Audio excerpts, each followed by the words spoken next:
kata negara, tapi yang kebayang salah satunya adalah militer, tentara, senjata, markas militer. Semua itu dianggap sebagai hal wajib demi menjaga kedaulatan. Tapi tahukah kamu, ternyata ada negara-negara yang justru memilih untuk tidak punya tentara sama sekali. Bukan karena nggak mampu, tapi karena memang mereka memilih damai. Di tengah dunia yang penuh konflik dan ancaman global, langkah ini terdengar berani bahkan gila. Tapi nyatanya, mereka tetap aman, stabil, dan damai. Kita mulai dari salah satu contoh paling legendaris, Costa Rica. Negara ini secara resmi membubarkan militernya pada tahun 1949, pasca Perang Saudara. Bukan cuma dibubarkan, tapi juga ditulis dalam konstitusi. Bayangkan, sebuah negara memilih untuk tidak punya tentara secara permanen. Uangnya dialihkan ke sektor pendidikan, kesehatan, dan lingkungan, dan hasilnya luar biasa. Hari ini, Costa Rica dikenal sebagai negara paling damai di Amerika Latin. Bahkan jadi markas untuk Universitas Perdamaian PBB. Mereka membuktikan tanpa tentara pun bisa tetap berdaulat.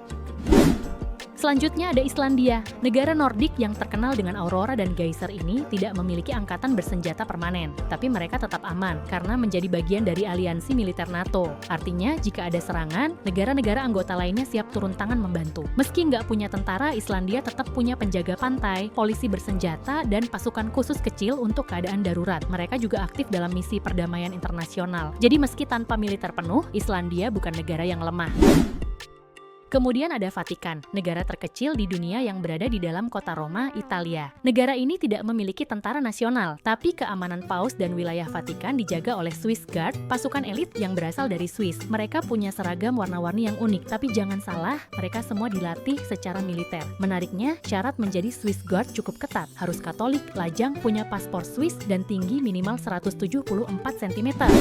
Liechtenstein, negara mungil di Eropa yang berada di antara Swiss dan Austria, juga nggak punya militer. Keputusan ini diambil sejak tahun 1868 karena biaya militer dianggap terlalu mahal. Sampai hari ini mereka belum pernah punya konflik militer besar. Dan karena dekat dengan Swiss, keamanan wilayah ini tetap terjamin lewat kerjasama bilateral. Lalu ada negara-negara kecil di wilayah Pasifik seperti Palau, Mikronesia, dan Kepulauan Marshall. Negara-negara ini memang tidak punya tentara sendiri, tapi mereka menandatangani perjanjian dengan Amerika Serikat yang disebut Compact of Free Association. Intinya, mereka menyewa perlindungan dari Amerika Serikat, dan sebagai imbalannya Amerika Serikat boleh membangun fasilitas militer atau memiliki hak eksklusif di wilayah udara dan laut mereka. Cerdas juga sih, nggak keluar biaya besar tapi tetap aman.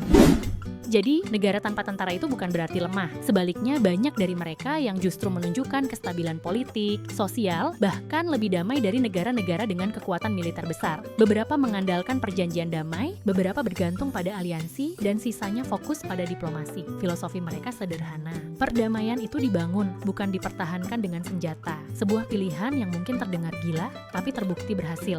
Kalau kamu jadi pemimpin negara, menurutmu berani nggak hidup tanpa militer? Tulis pendapat kamu di kolom komentar ya. Dan kalau kamu suka konten-konten edukatif kayak gini, jangan lupa buat like, subscribe, dan aktifin loncengnya.